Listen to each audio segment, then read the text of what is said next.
Hello, people. This is Mark from Kharischangeworks. Lara's joined in, and between the pair of us, guys, we hope you are well. If you're a regular follower of the channel, you would have noticed that over these last couple of days or so, we spoke about, and we are addressing the issue of the boomerang effect. What you sow, you reap. What goes around comes around. And I've really enjoyed the opportunity to actually bounce some ideas off with Lara, because I have referred to her as my counterbalance some many years ago. Now, I've asked her to discuss with me why people have become so sloppy in their attitudes and in their behaviors, so that when the principle, this law of sowing and reaping, when that actually is active, when it eventually does its round and it comes back, whether it be next week or in 50 years' time, and when it hits us in the face, because it will, many people, myself included, no doubt Lara and everybody, is like, I can't understand why that's happened. Because nature doesn't sleep. Right. God records everything. Yes. Like we said in the other video, there are two secretaries, one that records the what, and the principal secretaries record the why. Vitally pertinent that we understand that principle. So let's look at this one.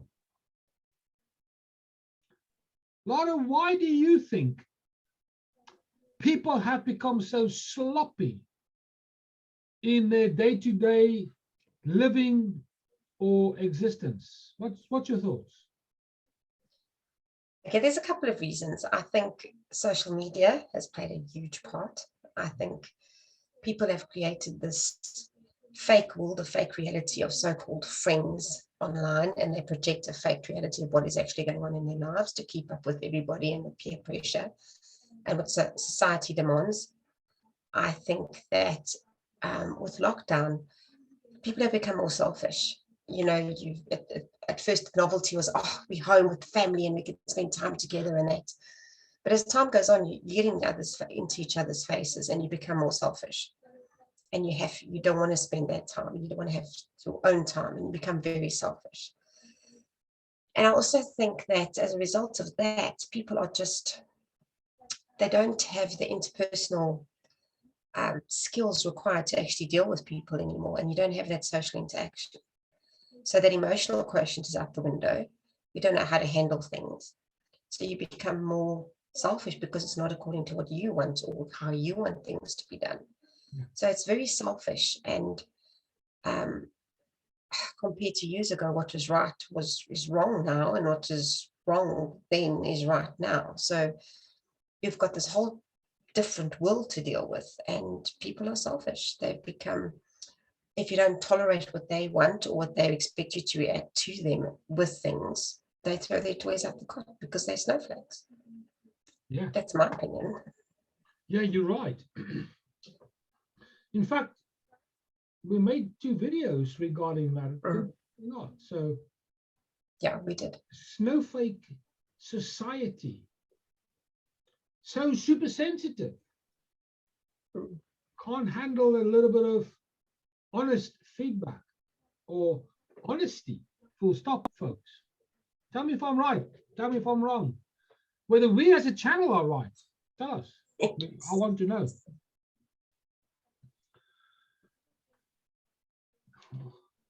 Listening to what Lara's just said,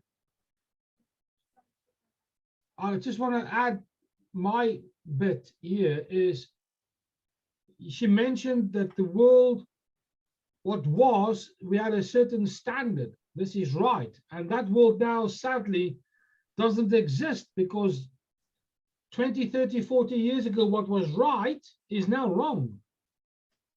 And vice versa, it's gone inverse. But I want to say this. The standards that we lived by in the 60s, the 70s, the 80s, Yes. compared to, let's say, the 30s and 40s, has declined. But dare I say, where we were in, say, the 70s and the 80s, the Y generation and us as a people, as a nation, Lara, I think we've become so adept and so comfortable with this gradual decline in this barometer that we call acceptance. And I think social media, the media, peer pressure, I would go as far as to say the governments of the world, they are chipping away at that standard. What was 100% now might be 60%, but we consider that to be 100%. It's like a battery that is dying, its life is running out.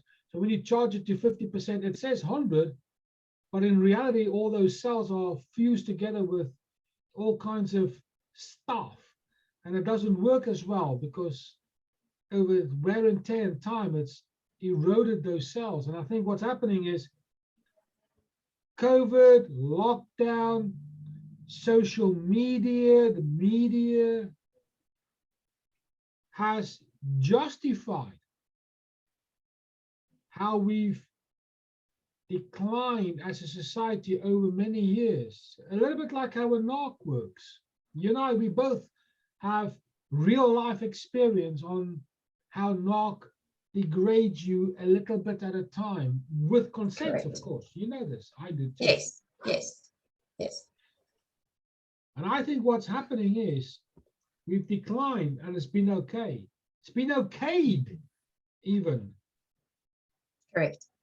Yeah. And because our standards are decreasing every day, in my humble opinion, it's like we've learned to put on another face. This fakeness, this facade. And I think what's happening is that fakeness, with peer pressure and the agendas of the world and standards and the rules and the regulations and the laws, and this acceptance, what is said and what's not said, but it's just deemed okay. It's a bit like a wedge that when you hammer it into a tree, eventually it starts to split. And I think what's been used is, as a friend of mine says, is no longer warfare, but it's lawfare, where the law now is the wedge that's being wedged, and we've become disconnected and disengaged, I think, from who we truly are as people, but as little communities, as societies, as a nation, and I'll go as far as to say, as a global community. We've become so bubbled up, where what's I like my little bubble because no one tells me that I stink. Everybody says it's okay to pick your nose in my little bubble because that's how it works in my bubble. But when this bubble comes and tells me that picking your nose is not good, well, then this bubble over here has a bit of a frothy. And as you mentioned earlier, they throw the dummies out the cot. And then they wonder, where's my dummy gone? Mm-hmm. And I think what's happening is, now that we are isolated for whatever reason, I have my thoughts, we're being squeezed. And what's happening is this standard that's declining is being revealed. Right. All you've got to do is open your eyes and watch. Particularly if you've got friends and family friends that you've known for 20, 30 years. When you compare them then to how they are now, you would never guess that they are the same folks. But it's okay. And it's been okayed. So when we decline, we not only decline in our attitudes, but we decline in our spirit. We decline in our motives. So there's this whole abasement of who we become, more putrid in our existence. So when we speak with a good, wholesome attitude and spirit up here, it's wholesome when it comes back. But because we've become so abased here, we don't recognize where we've come from. We can only recognize where we are, but we don't see where we're going. So of course, that boomerang, that seed that's being sown has also debased as time has gone on. And when the boomerang makes its journey in a year, 2 years, 20, 50 years time, and when it smacks us in the face, we must now bear in mind the standards might then be up here and we might be down here. And then we go, how did that happen? It's because we've become separate, like milk that goes off. Correct. It splits. And we've become like milk. We've split individually, all the way across the board to globally. And then we wonder why we suffer the consequences of the decisions that we've made. And what I'm hearing you say is very similar to my convictions also, is we've allowed it. We've okayed yes, absolutely. We've okayed Yes, it. absolutely. So when it happens, we needn't go like this. We need to do a little bit more of that. But of course, if we do this, there's going to come a law where we can't discipline ourselves, because it will be deemed as violence at some point when we start working on ourselves to improve ourselves. Because as soon as you want to climb up that ladder again, when you recognize that we've declined as individuals, society will turn around and say, "You crazy, you're mad, what you doing? Isn't it nice down here to sit in the sewage farm of life? We're getting all the nutrition from the stench that we're living in. Why do you want to be there where the air is thin?" It's crazy, man. Use your brain. But what people forget is they smell the stink of life, but they yearn for the view from the top of clean air. And this ambivalence, I think, is also what causes tremendous tension. That I want to be here, but I can only be here. Correct. I also think that that has a huge influence as to why we do what we do or don't do what we do. Because we're so unhappy here, but we know of better years up here. And we can't justify the two, because we have to then recognize that we have agreed with the decline in society, the decline in morale, the decline in ethics. And this is where I think this is the problem. I think, there's a saying, we've done a video on it too, why be a chicken when you can be an eagle? Yes. And unfortunately, it's great to be unique and be who you were created to be. But I think the danger is, especially nowadays, You know, when we were youngsters, it was a fad to smoke, or a fad to be a punk, or a fad to be different. And today, to be different is almost like being normal. So you're not that different. They're labeling it as be normal and be tolerant and blah, blah, blah. But you're the same as everybody else at the end of the day, aren't you? Because you're not unique. Everybody's unique. So what makes you special in that regard? Yeah. But to be that eagle is you need to find out who you really are. Not who the society deems who you are or dictates you need to be, or who you are told to be or made to fit in to be part of your group. You've got to be different. Is that really who you are? Or are you being fake? Because you can be fake unique as well.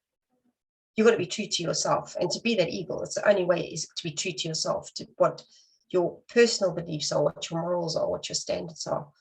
Not being this tolerant, let's be tolerant of everybody else's uniqueness, which is not unique. Let's face it, everybody's got to be something nowadays. Yes. I think that uniqueness, what we had as kids and what people need to go back to is that what were you made to be? What did the Creator make you to be? What are your talents? What makes you different from everybody else? What talents do you have? And it's got nothing to do with, and I know we might get nailed for this, so I apologize beforehand. I don't want to offend anybody, but this whole sexuality thing, it's a fad. Yes, I get there are reasons and we must probably going to get flack, but hear me out. If you've got to claim some kind of label to please somebody else and to fit in, then you're not unique. You're being fake. But if you stand up and believe for what you believe in and what you know you are meant to do or created to do, whether it's to be an artist, a writer, a teacher, a doctor, a lawyer, that makes you an eagle. But to fit in with everybody else and to have this label just to fit in, man, you're the same as everybody else. You're not unique at all. You're just another smarty in the box that looks like everybody else. Correct. And I think that's what grieves me today, is that where we had this fad of being punks, whatever, a lot of people are getting on the sexuality, and I'm not banging on it at all, but what I'm saying is I think a lot of people do have some sense for that belief system and who they are, but in the same vein, on the other side of the coin, I do believe a lot of people are jumping on the bandwagon and taking a label just to fit in, and it's not who they really are. Correct. And that's all I'm saying is be who you created to be, not what society or your friends or social media dictates you should be. Yes. That's all I'm saying. Yeah. Stop being another sausage in the sausage factory. Change the factory.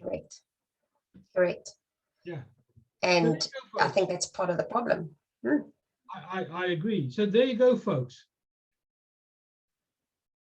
Be who you really are. Yeah.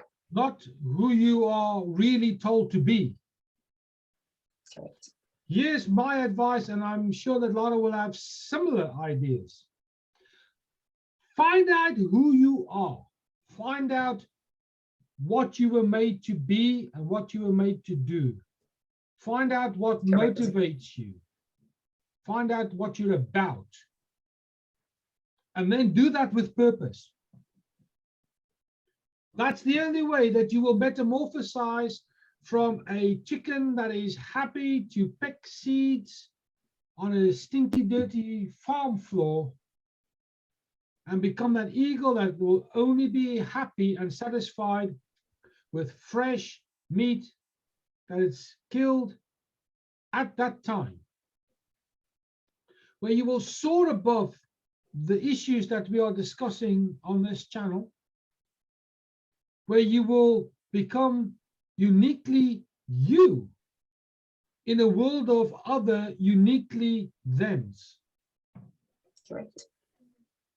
And it is our differences that make us who we are. Just like a puzzle, the pieces are all uniquely different, but they all fit in to make the picture beautiful. Yes. So be your picture in the grand scheme of the puzzle. Be that deliberately, purposefully, and excellently. Because without you, the picture is incomplete. Absolutely. Don't accept a label that you are not satisfied with. Moreover, don't accept the label who you are not. Yes. Find out who you are. It might mean you have to say goodbye to some folks, which then means you have to say hello to others. And that choice will take you on another route with different scenery, with different experiences, ultimately to a different destination. And if that brings you to the place where you need to be to function who you are, do it. Stand up, be counted, and play your role in life just like that puzzle piece. So when you sow that seed and you throw that boomerang and it comes back, you can sit and watch it and appreciate the rewards for the second time when you're old and sitting on your rocking chair, pondering that what was before, and smile with I nearly said contentment, but with joy, and being content in that joy that you played your part in this world well.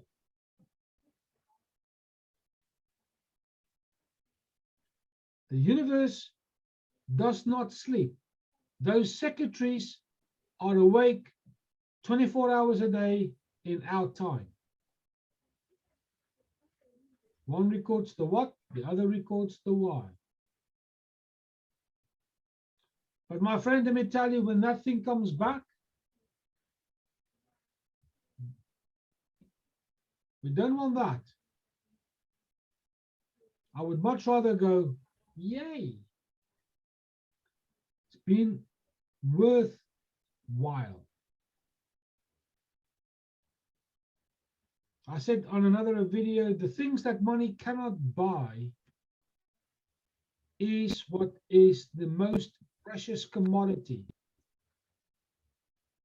And in this instance here, it's the commodity of time. Because it takes time for things to grow. It takes time for the boomerang to come back. But when it comes back and it's negative, it's been destructive, you're going to spend a lot of the most precious commodity trying to fix something that should never have happened in the first place. Yes. Therefore, you've wasted the most precious commodity. Like I said in the video, me and Lara discussed it, is make the most of it. You're here once. Correct. And that's all I want to say, or for us to say in this video. Yes. Because tomorrow we will be discussing another element. Folks, this is important. When you sit in your rocking chair with your cup of tea, your cup of coffee, your gin and tonic, whatever your poison is, I really hope that you'll be able to look back at your life and said, that what I have done well, and look at how many people I've affected for the better. That's a reward. Yes. And money cannot buy that. Yeah, it is true. So folks, please, to all the YouTube admin, like, share, subscribe, hit the bell, pick, or comment in the comments box on all the social media platforms, please. But for now, this is me, Mark, and Lara from Kharischangeworks and we will speak to you soon.